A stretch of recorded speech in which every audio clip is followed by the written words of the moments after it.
Gaming performance, සුපිරි කැමරාවක්, සුපිරි display එකක්, සුපර් ෆාස්ට් චාර්ජින් එක, සුපිරි බැටරියක් මේ ගානට කවුද කිව්වේ ශ්‍රී ලංකාවේ මිල අඩුවෙන් හොඳ ෆෝන් නැහැ කියලා?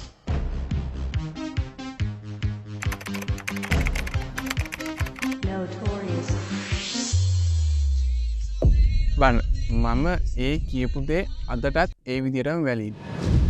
මොකද අපි ගෙවන ගානට සමාන ෆීචර්ස් තමයි අපිට ලැබෙන්නේ. මම මේකට හොඳ උදාහරණයක් කියන්නම්කෝ.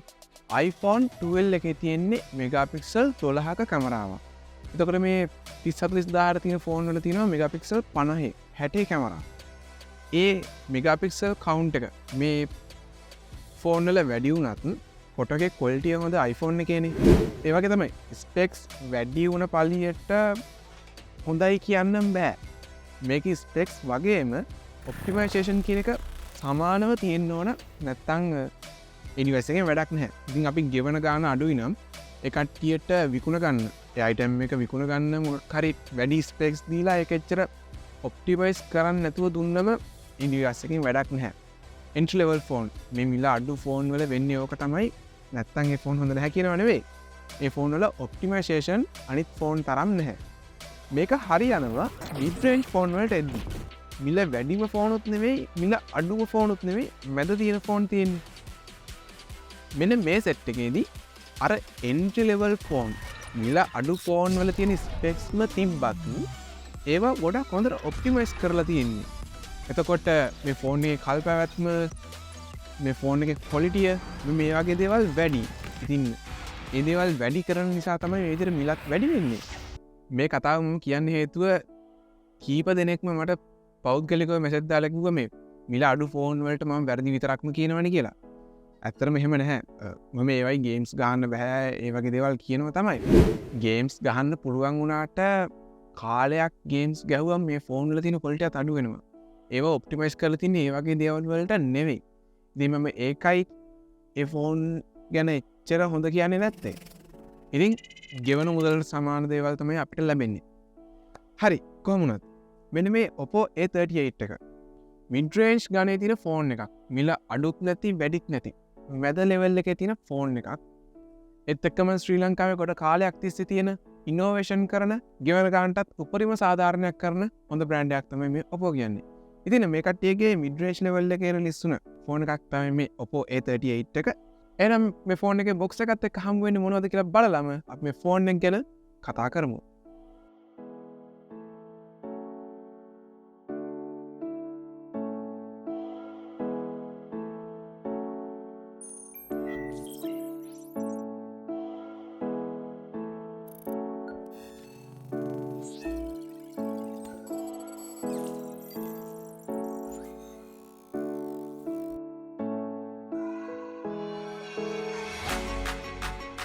ෆෝන් එක හතට ගත්තු ගමන් ඕනම කෙනෙක්ට දැනෙන්නේ මෙන්න මේ ප්‍රීමියම් ෆීල් එක.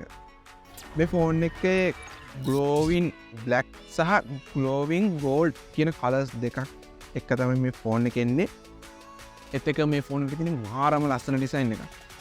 කාලෙකින් මේ වගේ මිඩ් රේන්ජ් ෆෝන් එකක දැක්ක ලස්සන ඩිසයින් එකක්. ෆෝන් එක ටිකක් බොක්ස් එකේ වුණත් මේ දාර රවුන්ඩ් කරලා තියෙන නිසා සහ මේ බරත් ග්‍රෑම් 190ක් විතර වෙන නිසා ෆෝන් එක අල්ලගෙන ඉන්නත් පහසුයි. ෆෝන් එකේ යටින් USB Type-C port එක, main microphone එක, main speaker එක, 3.5mm headphone port එක සහ දකුණු පැත්තේ fingerprint එකත් එක්ක එන power button එක, volume up and down button සහ වම් පැත්තේ එකපාර SIM දෙකක් සහ chip එකක් විදියට පාවිච්චි කරන්න පුළුවන් SIM card slot එකත් බලා ගන්න පුළුවන්. ඉතින් මේ ලස්සන ඩිසයින් එකත් එක්ක මේ ප්‍රයිස් රේන්ජ් එකට තියෙන හොඳ ඩිස්ප්ලේ එකකුත් අපිට මේ ෆෝන් එකේ බලා ගන්න පුළුවන්. Oppo වල මේ ඩිස්ප්ලේ එකට කියන්නේ sunlight display කියලා.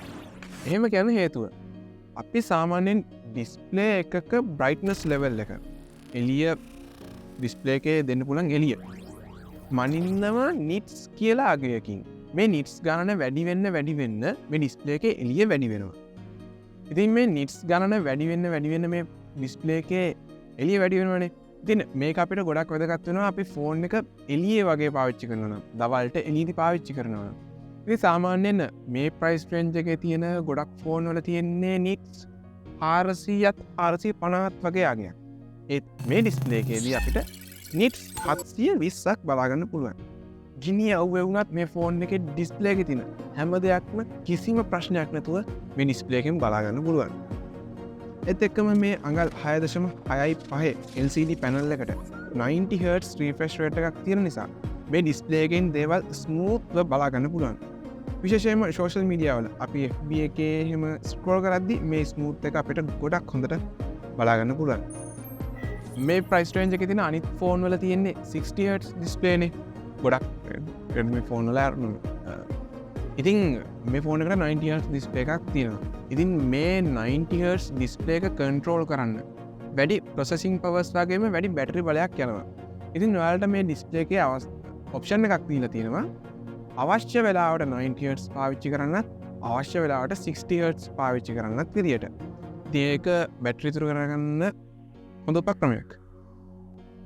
ඒත් එක්කම ඩිස්ප්ලේ එකේ අනිත් විශේෂ දේවල් වෙන්නේ මේ ඩිස්ප්ලේ එකේ රෙසලූෂන් එක 720 වරක් 1612. එතකොට 20:9 කියන රේෂියෝ එක 269ක PPI අගය 184.2ක ස්ක්‍රීන් ටු බෝඩි රේෂියෝ එක LCD පැනල් වල තියෙන ඒ ට්‍රැඩිෂනල් කලර් එක මෙන්න මේ වගේ දේවල්. ඉතින් මේ ඩිස්ප්ලේ එක මූවිස් වලට, ෆිල්ම්ස් වලට, ගේම්ස් වලට වගේම වීඩියෝස් වලට ගොඩක් හොඳ ඩිස්ප්ලේ එකක්.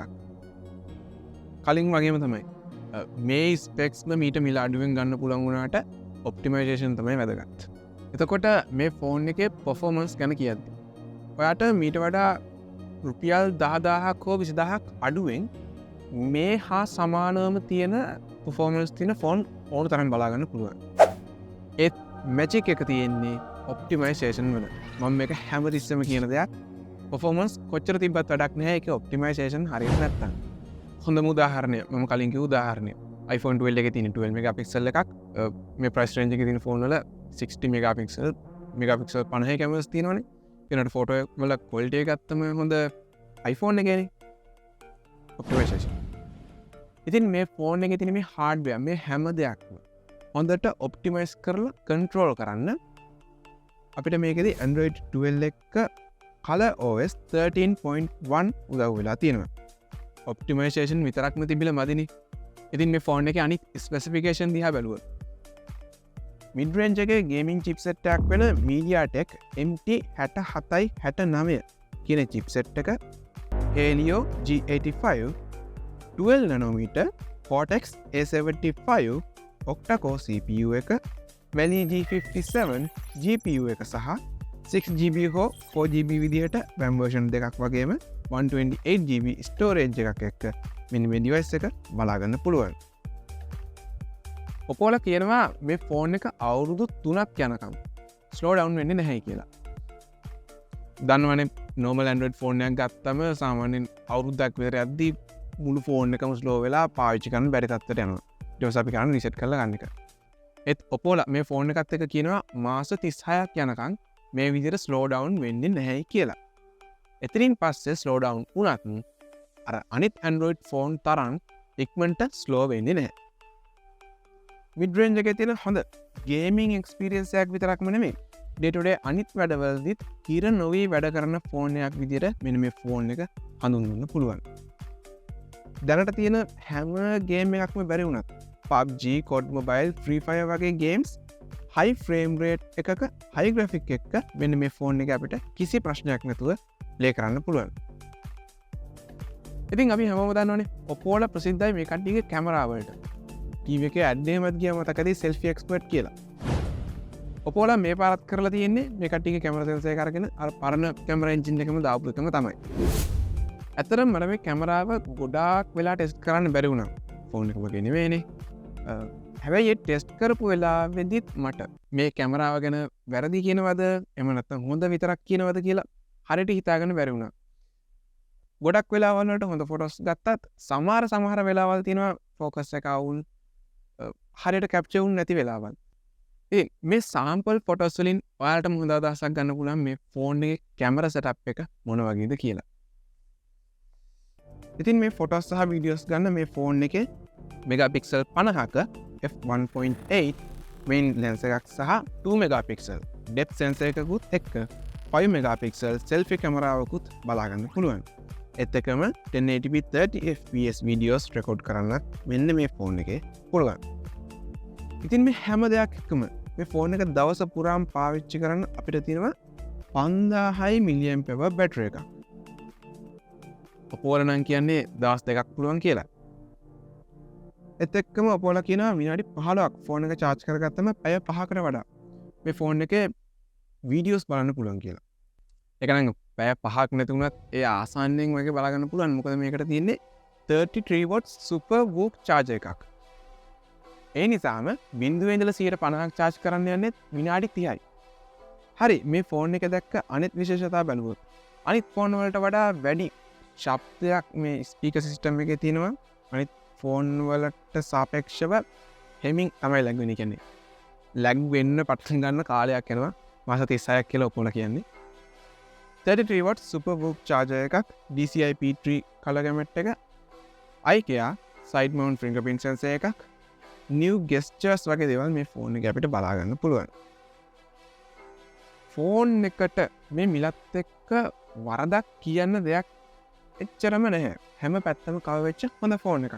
ඒත් එකම ලස්සන ඩිසයින් එකක් තියෙනවා. හොඳ ප්‍රීමියම් ෆීල් එකක් තියෙන ෆෝන් එකක්. කොහොමද මටත් මගරිච්ච තැන් තියෙන පුළුවන්නේ. සහ ඔයගලන්ටත් තවත් එක ප්‍රශ්න තියෙන පුළුවන්. ඉතින් කමෙන්ට් සෙක්ෂන් එක ඔයාලට විවෘතයි. ඔයාලට අවශ්‍ය ඕනම ප්‍රශ්නයක් අහන්න මම හැම ප්‍රශ්නයකටම උත්තර දෙනවා. මේ ස්පෙක්ස් තියෙන මිල අඩු ෆෝන් තිබ්බත් ඔප්ටිමයිසේෂන් කොයි තරම්නම් වැදගත්ද කියලා මේ ෆෝන් එකත් එක්ක බැලුවම ඔයගලන්ට තීරණය කරන්න පුළුවන්. මම මීට කලින් කරපු වීඩියෝ එක සහ මේ වීඩියෝ එක එඩිටින් දිහා බැලුවොත් ඔප්ටිමයිසේෂන් කොයි තරම්නම් වැදගත්ද කියලා ඕගොල්ලන්නම් බලා ගන්න පුළුවන්. මෙන්න මේ වීඩියෝ එකෙන් ඔයාලට ඒ වීඩියෝ එක බලන්න පුළුවන්.